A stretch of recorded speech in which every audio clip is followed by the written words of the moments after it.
अस्सलाम वालेकुम। जी वालेकुम अस्सलाम। फारिस कादरी बोल रहा हूँ सर, नागपुर से।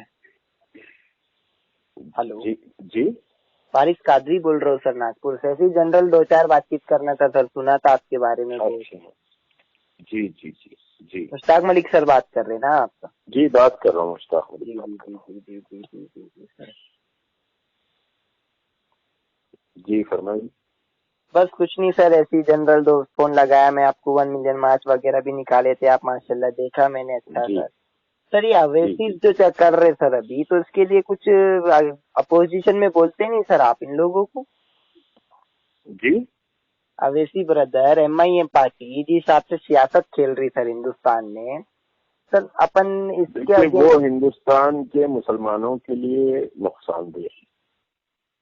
मजलिस जो कर रही है, राइट?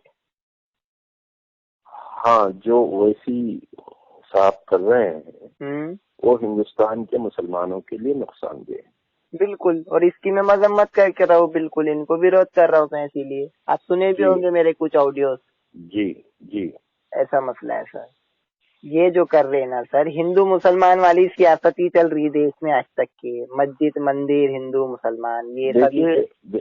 देखिए, अपनी कौम के लिए लड़ाई लड़ना कोई बुरी बात नहीं है। कौम की बिल्कुल लड़ाई लड़नी चाहिए, क्योंकि बहरहाल मुसलमानों के साथ मुसलसल नाइंसाफी होती रही है, हर दौर में नाइंसाफी हुई है।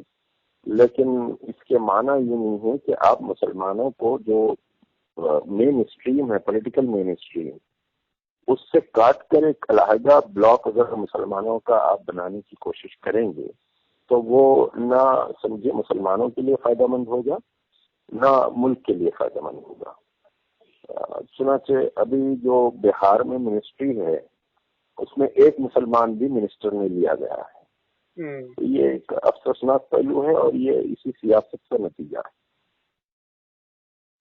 बरोबर जी।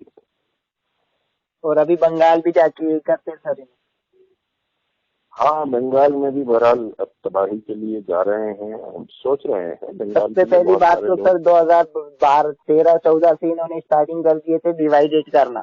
पहले हिंदू डिवाइड हुआ, बीजेपी ने हिंदू मुसलमान जो करे इन दोनों पार्टियों ने। देखिए, आज जब तक मोदी और ये RSS की सियासत चलती रहेगी, ये यही काम करते रहेंगे। तो सर इसमें मजबूत करने में भी तो अवैसी ब्रदर्स का हाथ है ना, अच्छा खासा सर। नहीं तो मैं जो बता रहा हूँ ना, मैं तो 30% मानता हूँ सर मोदी गवर्नमेंट को। मोदी गवर्नमेंट जब तक चलती रहेगी ओवैसी साहब यही करते रहेंगे। बरोबर। और ये उनको बहरहाल समझिए कि करने के लिए कहा जा रहा है, ऐसा महसूस होता है। बरोबर। सबसे पहले तो जो इन्होंने पब्लिक डिवाइड करे, फिर उसके बाद में भी जो सेक्युलर और जो डिवाइड ना हो पाए लोग, फिर इन्होंने जाके वोट कटिंग का काम स्टार्ट करे। नागपुर महाराष्ट्र में भी आए सर, ये कोई चांसेस नहीं है इनका जीतने का। यहाँ पर मैं ग्राउंड रिपोर्ट भी मायने रखती है ना सर। पढ़े लिखे लीडर है, जुआ तो खेलने जा रहे नहीं, इलेक्शन में खड़ा कर दो कैंडिडेट, जीता तो जीता, हारा तो हारा, ऐसा तो होता नहीं है ना। एक ग्राउंड रिपोर्ट रहती है अपने को, वहाँ आप अपना कैंडिडेट खड़ा कर रहे हो तो आपको इतना नॉलेज होना चाहिए कि वो कैंडिडेट सर नागपुर महाराष्ट्र में जो इन्होंने खड़ा किए ना, कभी ग्राउंड लेवल पे उस बंदे ने काम नहीं किया। वो एज अ बिजनेसमैन बंदा है, राइट? कभी उसको पब्लिक ने देखी नहीं, मजलिस के नाम पे उनको वोट मिला गया, ठीक है। पूरी फुल कैंप, ये सेक्युलरिज्म की बात करते हैं, कैंपेनिंग पूरा फुल मुसलमान प्रचार हुआ इसमें, ठीक है सर, अच्छी बात है। तो 30% से नीचे मुस्लिम पॉपुलेशन है वहाँ पे, 70% से ऊपर उनका पॉपुलेशन है नॉन मुस्लिम। तो सर सिंपल सी बात है, जीतने की तो कोई चांसेस है नहीं आपको। चलो फिर भी सेक्युलरिज्म की बात कर रहे, ग्राउंड लेवल पे कभी आपने काम करे नहीं।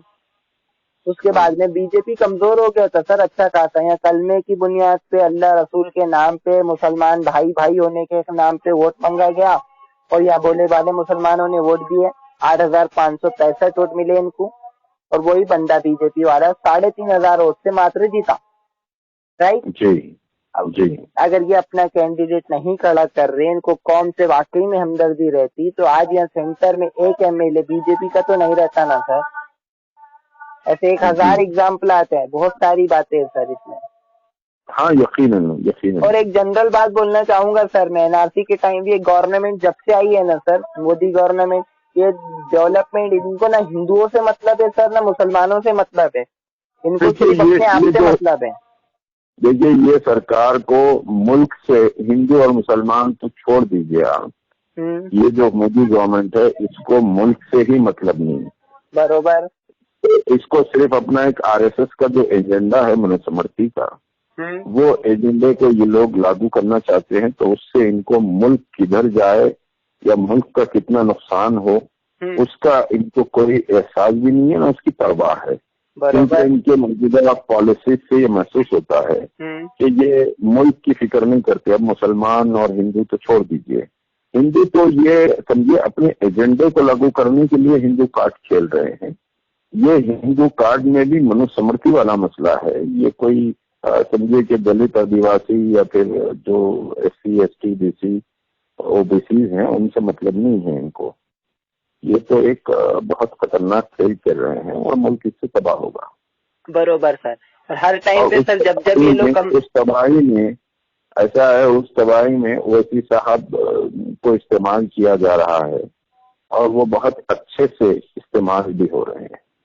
बरोबर सर। नहीं सर, अवैसी साहब इस्तेमाल नहीं भी हुए तो अवैसी साहब का करियर खत्म है सर। जैसे बाकी जो 33 MP है ना पूरे हिंदुस्तान में मुस्लिम, वैसे भी अवैसी साहब एक कोने में बैठ जाते थे। इनको नेशनलाइज लाया है तो वो मोदी गवर्नमेंट ने लाई है ना सर। तो ये हैदराबाद के कोने में बैठे थे सर, ये इनको तो नागपुर में क्या सॉरी मीडिया इस वक्त मोदी मीडिया है। बिल्कुल, अब जो दिखाया जाएगा वही दिखेगा हिंदुस्तान। और इन्हीं को जो है प्रोजेक्ट करता है, वो जरूरी और गैर जरूरी सभी मसाइल पर इनको प्रोजेक्ट करता है। बरोबर। तो उनको इनकी जरूरत है, उनको इनकी जरूरत है। और ये RSS की एक खतरनाक साजिश है कि भाई मुसलमानों को एक कोने में ढकेल दिया जाए और मेन स्ट्रीम से हटा दिया जाए। इसके लिए ये काम कर रहे हैं। बरोबर सर। NRC के टाइम पे, NRC CA से पहले सर, इससे पहले मोदी गवर्नमेंट हो गया था, अच्छे खासी सरकार हो को मतलब के समझ लो, लॉस में समझ ले थे सर। ये भी मतलब कमजोर हो गई थी, अच्छी खासी गवर्नमेंट टूटने के कगार पे आ गई थी सर। ये उस टाइम पे GDP इकोनॉमी डाउन था सर। इंटरनेशनल मीडिया ने इसको कवर करा था, राइट। पान डब्बे से लेके मर्सिडीज के शोरूम तक के सर 20% 30% पे सेल्स आ गए थे लोगों के टर्नओवर। उस टाइम पे हर कोई गवर्नमेंट से सवाल कर रहे थे, पूछ रहे थे। NRC CA से पहले फिर गवर्नमेंट को एक मुद्दा चाहिए था सर, बिना सर पाँव का था सर। NRC CA का कोई वैलिड वो ही नहीं है सर, मंशा नहीं थी। फिर पब्लिक का माइंड डाइवर्ट करना था उनको। अब अपने देश के अंदर में भूखमरी के हालात थे उस टाइम पर, और ये CA लेकर 3 करोड़ नागरिकों को मतलब कि अपने यहाँ की नागरिकता दे रहे थे। इसमें कोई वैलिड पॉइंट नहीं था, और उसमें खास तौर पे मुसलमानों का नाम निकाला गया ताकि एक धर्म के उस पर टारगेट हो। फिर इन्होंने जो इशू बनाए, फिर वो इशू बनने के बाद में गवर्नमेंट को मौका मिल जाए वो उस चीज से करने का। और मोदी मीडिया तो है ही इस चीज को शो करना।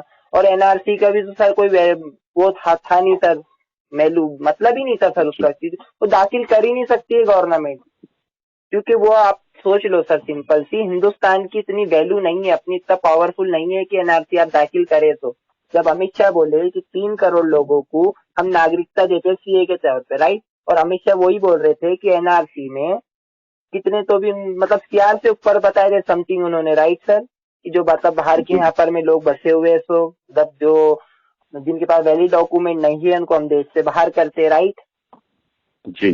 तो उस टाइम पे सर आपकी सिंपल सा सोचिए कि ये बाहर के लोगों को हिंदुस्तान में नागरिकता दे रहे और इंडियन लोगों को ये देश से बाहर करने की कोशिश कर रहे।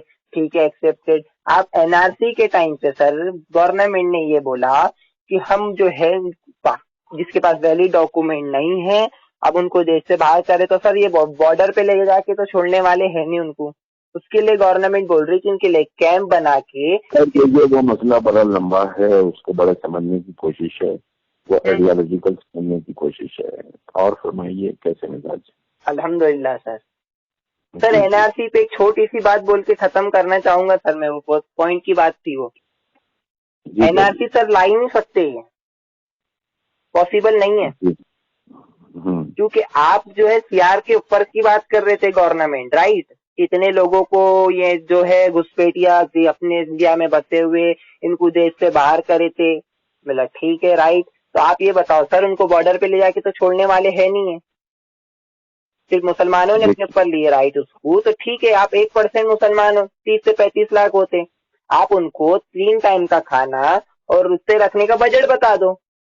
आप 10 लाख लोगों को बता दो सर, 1% भी नहीं, 0.33% बता दो इंडियंस को आप कैसा रखते क्या रखते। आप गवर्नमेंट जितना बता रही थी प्लान, उससे मैं 1% बोल रहा हूँ।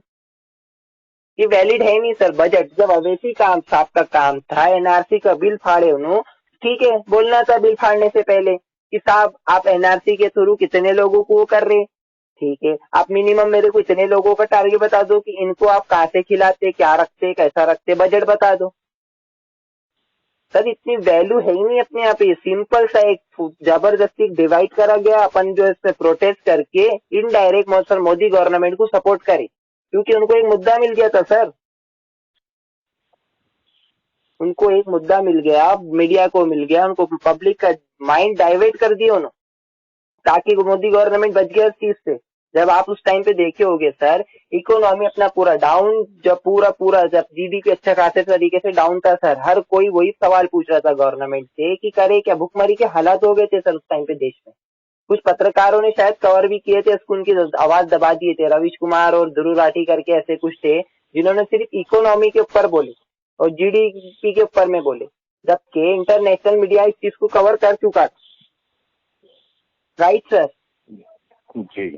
तो ये जो है ना सर, ये जब गवर्नमेंट टूटती है ना, ये गेम खेलते रहते हैं सर, और ये एक जन गेम खेलता है, दूसरे उसको अमल में लाते हैं। अवैसी और ये दोनों जो है ये धर्म के गुरु बन गए। अभी वो हिंदुओं ये मुसलमानों की बातें करते, कि पूरा बिग प्लानिंग चल रहा है, सिर्फ अपनी रोटियां सेकना है इनको सर, और किसी से किसी को कोई मतलब नहीं है, ना देश से मतलब, ना हिंदुस्तान से मतलब, ना इनको मुसलमानों से मतलब, ना हिंदुओं से मतलब।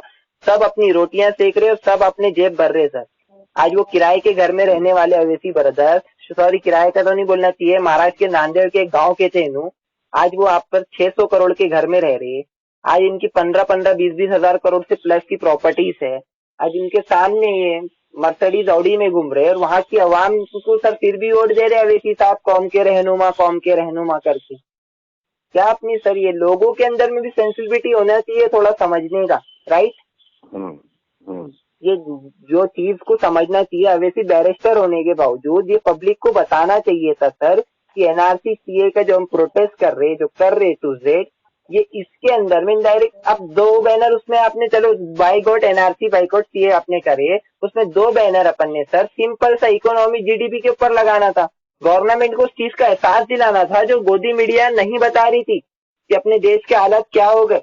जो मीडिया बोले तो एक आईना रहता, लेकिन वो शो नहीं कर रहे थे, तो अपने देशवासियों का काम था उस चीज को बताना, जबकि ये पूरा इंटरनेशनल मीडिया उस चीज को कवर कर रहा है और नेशनल मीडिया अपने कवर कर रहे नहीं। आप पढ़े होंगे सर उस टाइम पे काफी उसके बारे में। तो ये उनको मुद्दा होना था 2.5 महीने तक की, वही चला सर, कहीं शाहीन बाग बैठे, कहीं कुछ बैठे, अपन ने प्रोटेस्ट करे और उन्होंने सपोर्ट में प्रोटेस्ट कर दिया अलग, मतलब रैली निकाल ली उन्होंने बीजेपी वालों ने। फरीद साहब फिर बात करते हैं जरा। ओके, अल्लाह हाफिज सर।